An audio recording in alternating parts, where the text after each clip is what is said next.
Hey, what's up everybody? Hey, what's going on? I want to welcome you back to the channel. If you're new here, my name's Alex, though a lot of people call me Turk. My passions are drumming and education, which makes this channel my happy place, and I hope it makes it yours too. This is going to be part 3 in a 3-part series of bass drum anchor product comparisons. However, this one's going to be a little bit different and a little bit more informal because today we're going to be reviewing do-it-yourself bass drum anchors. And I've got 3 really cool and super easy methods for keeping your bass drum in place. Join me.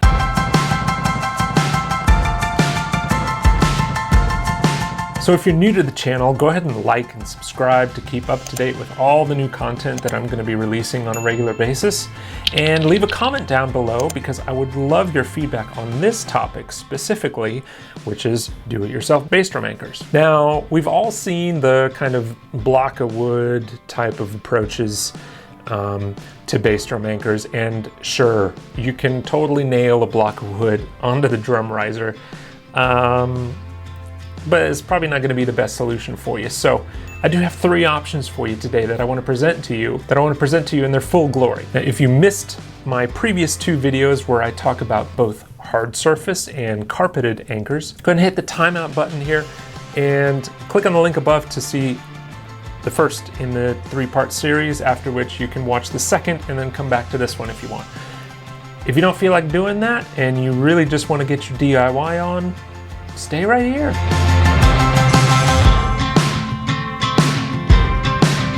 Now, this first solution is gonna probably seem somewhat self-explanatory because Velcro on carpet seems to be a pretty common thing. But I went on Amazon and I spent just a few bucks and I bought these squares of heavy-duty Velcro and decided to see what I could do with them. And as you know from having played the drums, there isn't much of a bass drum that actually makes contact with the ground, but it's actually your bass drum pedal that you're going to want to secure. So what I did was I took the kind of harder, more brittle, is it harder?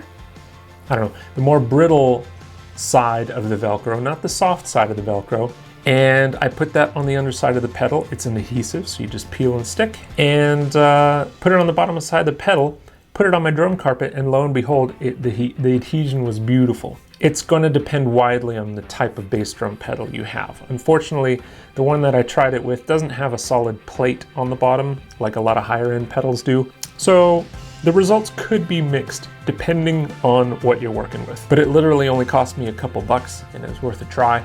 And I think overall the results are pretty good.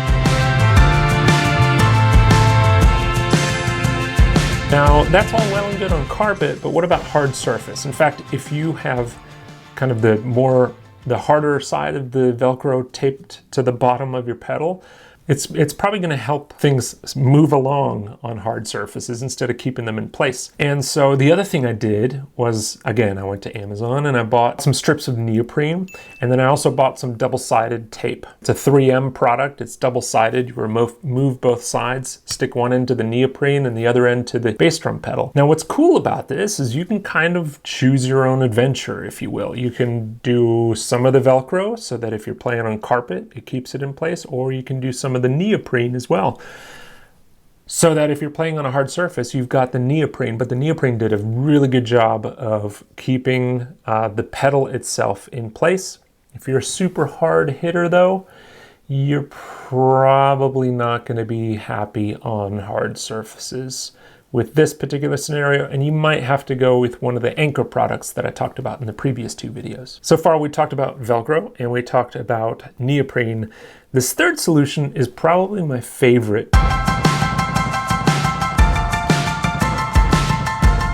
but I guess it's a little bit more crafty. What I did is, again, I went on Amazon and I bought some pipe flanges. Now I kind of measured out the rubber foot of my bass drum spur just to make sure it would fit in the middle of the pipe flange well. And so I bought these flanges. They were, again, super cheap.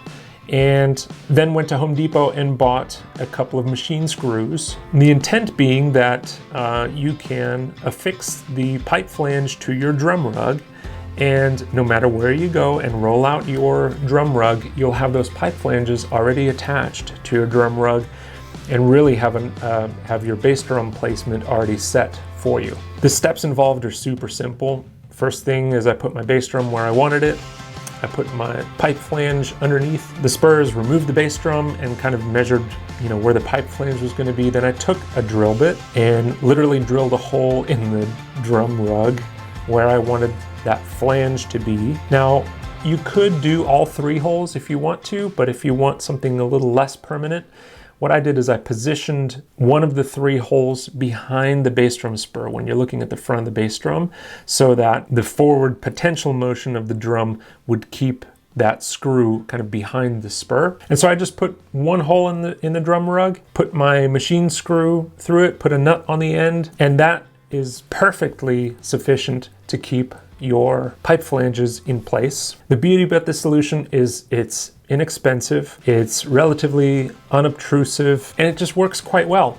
If you are playing on the same hard surface over and over and over again, let's say in your band rehearsal room or on a stage that you frequent and you have permission from the owners, there's nothing keeping you from screwing some pipe flanges into the floor there either, so that it keeps the bass drum in place. Just make sure you get permission first, in case it's not your property. So there you go. 3 simple DIY solutions to keep your bass drum from sliding all over the place. I've linked all the things that I ordered to make these things possible down below in the description. Don't forget to check out my other 2 videos talking about actual bass drum anchor products that are out there. And if you haven't already, subscribe to the channel so that you stay up to date with all the latest stuff that I'm putting out. Hope you enjoyed this video, and we'll talk to you guys again soon.